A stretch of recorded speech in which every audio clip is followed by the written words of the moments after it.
They came for opportunity, but they're also changing how the workplace itself operates. From new communication styles to global collaboration, immigrants aren't just filling jobs, they're rebuilding what work means in the 21st century. Every company meeting now sounds a little like the United Nations. Different accents, names you learn to pronounce, holiday calendars you didn't know existed. This isn't a trend. It's the new architecture of work. And if we look closely, it's not only the economy that's changing, it's the culture of ambition, respect, and identity inside our offices. Walk into any tech firm in California, a finance office in London, or an engineering hub in Toronto, you'll see it. People from various parts of the world are all working side by side. Some came through non-immigrant visas reserved for specialty occupations.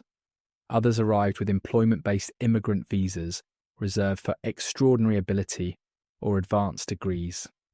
And each one carries not just skills, but stories. Stories of adaptation, survival, and translation. Not of words, but of values. What happens when people who grew up in hierarchical cultures work under managers who encourage open debate? Or when someone from a relationship-driven society joins a company obsessed with performance metrics? That's where the real work begins. Every immigrant learns 2 jobs at once. 1, the official job listed on their offer letter, and 2, the invisible job of decoding the local workplace culture. How do you disagree without sounding disrespectful?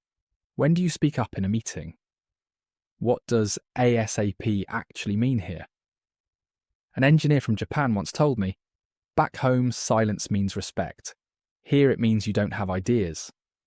A Russian designer said, in my country being 5 minutes late is normal. Here it feels like a personal insult. These small details shape careers, because success isn't just what you produce, it's how you're perceived while producing it. A visa is not just a legal document, it's a psychological contract.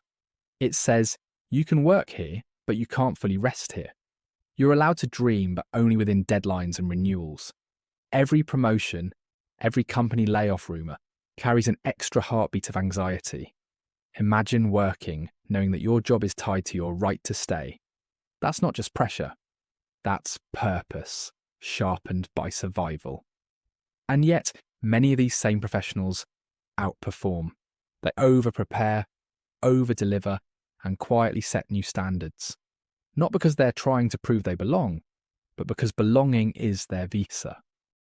When cultures collide, there are 2 possible outcomes: friction or fusion. Friction happens when we treat difference as a flaw. Fusion happens when we treat difference as data, something to learn from. Asian colleagues may value harmony and group decisions. European colleagues might prize directness and efficiency. South American teams may thrive on warmth and relationship building. Americans often reward speed and initiative. Each culture has its rhythm. And in a multicultural office, the magic is in finding the beat that everyone can dance to. The future of leadership isn't about speaking one language. It's about listening in many. Let's talk psychology. In multicultural teams, the human brain goes through constant calibration. When we hear a foreign accent, our cognitive bias sometimes misfires. We subconsciously equate accent with competence. Studies show listeners often underestimate intelligence simply because of how something sounds. That's where emotional intelligence comes in. Leaders with high EQ know how to separate content from delivery. They build bridges between confidence and humility, between speaking up and being heard. A great leader in a global team isn't the loudest voice. It's the translator of silence. So what exactly are immigrants rebuilding? They're rebuilding communication, teaching companies to slow down and explain, not just assume. They're rebuilding creativity, blending design from Europe, discipline from Asia, and improvisation from Latin America. They're rebuilding leadership, proving that empathy and adaptability can outperform authority. And most importantly, they're rebuilding meaning, reminding us that work is not just a paycheck, but a bridge between worlds. The modern workplace isn't just diverse, it's multilingual in emotion. It speaks ambition in one accent and belonging in another. If you lead a team, Here's what the immigrant experience can teach you.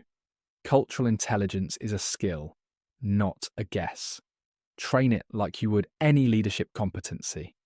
Psychological safety is global currency. Create an environment where people don't fear their own accent. Mentorship matters. Pair foreign hires with local mentors.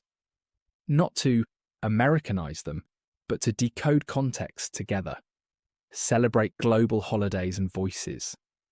Because inclusion starts with recognition. And if you're an immigrant professional watching this, remember, adaptation doesn't mean erasure. Your difference is data. Your culture is your career's competitive edge. Behind every badge is a passport story. Some employees send half their paycheck home to parents they haven't hugged in years. Some check immigration updates before checking their emails. Some hide their accent for survival. Others embrace it as signature. They all rebuild something bigger than a career. They rebuild trust in a system that often treats them as temporary. Immigrants don't just power the economy, they power empathy. They remind us that the workplace can be a microcosm of peace if we choose understanding over assumption. So next time you walk into your office, listen to the languages, the laughter, the pauses. Every accent is an upgrade to how we think. Every cultural barrier is a bridge waiting to be built. The modern workplace isn't just being rebuilt by immigrants. It's being reimagined by humanity itself. For more insights on multicultural workplaces, global teams, and the psychology of working across borders, subscribe to Intel Chiefs and join the conversation that's rebuilding how the world works.